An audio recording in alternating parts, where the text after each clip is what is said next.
ഫുലൈൽ bin Iyad റളിയല്ലാഹു അൻഹു ആദ്യകാലങ്ങളിൽ ഒരു കള്ളനായിരുന്നു. അദ്ദേഹം ഒരു പെൺകുട്ടിയുമായി പ്രണയത്തിലായിരുന്നു. ഒരു ദിവസം രാത്രിയിൽ അദ്ദേഹം ഈ പെൺകുട്ടിയെ കാണാൻ പോയി. മതിൽ കയറി ചുമരിൽ നിൽക്കുമ്പോൾ ഒരു വൃദ്ധൻ ഖുർആൻ പാരായണം ചെയ്യുന്നത് കേട്ടു. അലം യഅ്നി ലില്ലദീന ആമനൂ അൻ തഖ്ശഅ ഖുലൂബുഹും ലിദിക്രില്ലാഹി വമാ നസല മിനൽ ഹഖ്. സത്യവിശ്വാസികളുടെ ഹൃദയങ്ങൾ ദൈവസ്മരണയ്ക്കും തങ്ങൾക്ക് അവതീർണമായ സത്യവേദത്തിനും വിധേയമാകാൻ സമയമായില്ലേ എന്ന് തുടങ്ങുന്ന ആയത്തായിരുന്നു അത്. അത് കേട്ട് മാനസാന്തരമുണ്ടായ അദ്ദേഹം അവിടെ നിന്ന് കരഞ്ഞുകൊണ്ട് പറഞ്ഞു, തീർച്ചയായും സമയമായിരിക്കുന്നു. അങ്ങനെ അദ്ദേഹം മടങ്ങി. രാത്രിയിൽ ഒരു ഏകാന്തമായ സ്ഥലത്തെത്തി. അവിടെ ഒരു യാത്രാസംഘത്തെ അദ്ദേഹം കാണുകയുണ്ടായി.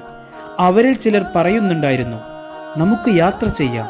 മറ്റു ചിലർ പറയുന്നതായി കേട്ടു, രാവിലെയാവട്ടെ, വഴിയിലെങ്ങാൻ ഫുലൈൽ കൊള്ളയടിക്കാൻ കാത്തിരിക്കുന്നുണ്ടെങ്കിലോ. ഇത് കേട്ട് തന്നെക്കുറിച്ച് ഒരു കൊള്ളക്കാരൻ എന്ന രീതിയിൽ ഭീതിയുണർത്തുന്ന സംസാരം കേട്ട അദ്ദേഹം ചിന്തിച്ചു, രാത്രിയിൽ തെറ്റുകളിൽ മുഴുകിക്കഴിയുന്ന എന്നെ നല്ലവരായ ചില മുസ്ലിങ്ങൾ പോലും ഭയപ്പെടുന്ന അവസ്ഥയാണല്ലോ. ഇവരെ എനിക്ക് അള്ളാഹു കാണിച്ചു തന്നത് ഞാൻ നന്നാവാൻ വേണ്ടി തന്നെയാണ്. അള്ളാഹുവേ, ഞാൻ നിന്നിലേക്ക് ഖേദിച്ചു മടങ്ങുന്നു. ആ നിമിഷം തന്നെ അദ്ദേഹം അള്ളാഹുലേക്ക് പശ്ചാത്തപിച്ചു മടങ്ങി. വലിയ പണ്ഡിതനും സൂഫിയുമായി മാറി. അദ്ദേഹത്തിന്റെ സൂക്ഷ്മതയും പരിത്യാഗവും കാരണം ഖലീഫ ഹാറൂൻ റഷീദിന് ഏറ്റവും കൂടുതൽ വിശ്വാസമുള്ള വ്യക്തി ഫുലൈൽ റളിയല്ലാഹു അൻഹു ആയി മാറിയിരുന്നു. ഫുലൈൽ ബിൻ ഇയാദ് റളിയല്ലാഹു അൻഹുവിന് അലി എന്നു പേരുള്ള ഒരു മകനുണ്ടായിരുന്നു. അദ്ദേഹവും വലിയ ഭക്തനായിരുന്നു. പള്ളിയിലെ ഇമാമായിരുന്ന ഫുലൈൽ റളിയല്ലാഹു അൻഹു തൻ്റെ മകനുണ്ടോ എന്ന് പലപ്പോഴും പുറകിലേക്ക് നോക്കി ഉറപ്പാക്കുമായിരുന്നു.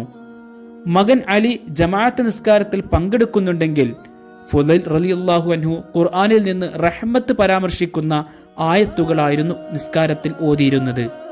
മകനില്ലെങ്കിൽ ശിക്ഷയെ പരാമർശിക്കുന്ന ആയത്തുകളും ഓതാറുണ്ടായിരുന്നു. കാരണം അലി ശിക്ഷയെ സംബന്ധിച്ച ഖുർആൻ വാക്യങ്ങൾ കേൾക്കുമ്പോൾ ബോധരഹിതനായി പോകുമായിരുന്നു. ഒരു ദിവസം ഫുലൈൽ റളിയല്ലാഹു അൻഹു തൻ്റെ മകൻ പുറകിലുണ്ടോ എന്ന് ശ്രദ്ധിക്കാൻ മറന്നു. അള്ളാഹുവിൻ്റെ ശിക്ഷയെ പരാമർശിക്കുന്ന ആയത്തുകൾ ഓതി. എന്നാൽ പിറകിൽ നിന്നിരുന്ന മകൻ അലി ബോധരഹിതനാവുകയല്ല സംഭവിച്ചത്. ശിക്ഷയുടെ വാക്യങ്ങൾ കേട്ടപ്പോൾ ഭയപ്പാടോടെ അദ്ദേഹം മരണപ്പെടുകയായിരുന്നു. പിന്നീട് അദ്ദേഹത്തെ ഖുർആൻ കൊണ്ട് കൊല്ലപ്പെട്ടവൻ എന്ന പേരിൽ പറയപ്പെട്ടു. ഖുർആൻ കാരണമായി സന്മാർഗികമായ പുതുജീവൻ നേടിയ ഒരു പിതാവിൻ ഖുർആനിക വാക്യങ്ങൾക്ക് മുമ്പിൽ ഹൃദയം തകർന്ന് മരണം വരിച്ച ഈ മകന്റെയും പോലെയുള്ള ഈമാൻ നമുക്കും അള്ളാഹു നൽകട്ടെ.